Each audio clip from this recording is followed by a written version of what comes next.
இப்படி ஒரு தடவை வாழைக்காய் ஃப்ரை பண்ணி பாருங்கப்பா. குழந்தைங்க ரொம்ப விரும்பி சாப்பிடுவாங்க.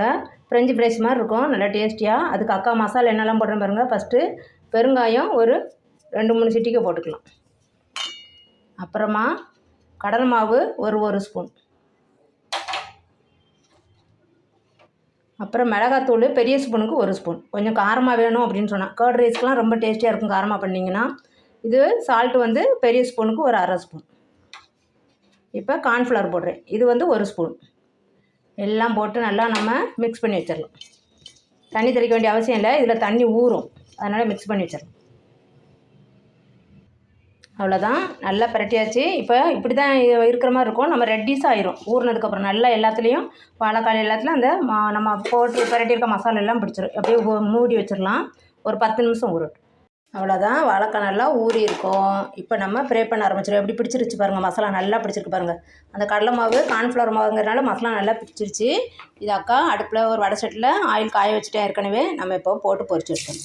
கொஞ்சம் கொஞ்சமாக ஆயிலுக்கு தகுந்த மாதிரி போடுங்க. எது கொஞ்சமாக ஆயில் ஊற்றிருக்கிறேன்னா அந்த ஆயிலை மறுபடியும் யூஸ் பண்ண அக்காவுக்கு பிடிக்காதுப்பா. எது சாப்பிட்டாலும் குழந்தைங்களுக்கு நம்ம ஹெல்த்தியாக பண்ணி கொடுக்கணும்.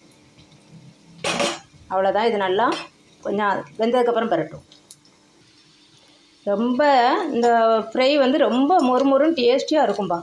நீங்கள் செஞ்சு பார்த்துட்டு அக்கா சொல்லுங்கள். அந்த கடலை மாவு, கார்ன்ஃப்ளவரு, இந்த மிளகாத்தூள், நம்ம இந்த 65 பவுட்ரு அது எல்லாம் வெளியே வாங்குறது எதுவுமே நம்மளுக்கு தேவையில்லை. வீட்டில் உள்ளதை வச்சு நம்ம மொறுமொறுன்னு டேஸ்டியாக குழந்தைங்களுக்கு அட்ராக்டிவாக இந்த ஃப்ரெஞ்சு ஃப்ரைஸ் மாதிரி இந்த மாடலில் கட் பண்ணி நீங்கள் பார்த்தீங்கன்னா சும்மா பிரியமாக சாப்பிட்ருவாங்க குழந்தைங்க. இன்னும் கொஞ்சம் வேகட்டும். அக்கா இப்போ 2வது ஷிஃப்ட்டு போட்டிருக்கேன். எல்லா ஷிஃப்ட்டையும் வறுத்து எடுத்துடலாம். கம்மியான ஆயில்னோடனே ஒரு 2-3 ஷிஃப்ட்டுக்கு வரும். அவ்வளோதான், லாஸ்ட்டு ஷிஃப்ட்டு. இதையும் அக்கா எடுத்துட்டேன்.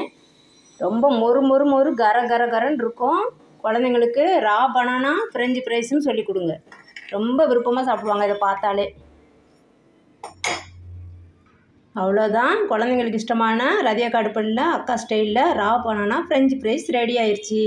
ரொம்ப மொறு டேஸ்டியாக இருக்கும் பாருங்கள்.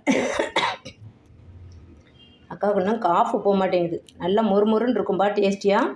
குழந்தைங்க செஞ்சு கொடுத்து பார்த்துட்டு அக்கா கமெண்ட்டில் எப்படி இருக்குன்னு சொல்லுங்கள். 2 மினிட்டில் ரெடி ஆயிரும். பரட்டணும், 5 மினிட் 10 மினிட் ஊற வச்சா போதும். அந்த மசாலாலாம் நல்லா ஒட்டிக்கும். ஃப்ரை பண்ணி எடுத்துருங்க. தேங்க்யூ. ரதியா அடுப்படிக்கு சப்ஸ்கிரைப் பண்ணுங்கள், லைக் பண்ணுங்க, ஷேர் பண்ணுங்க. தேங்க்யூ.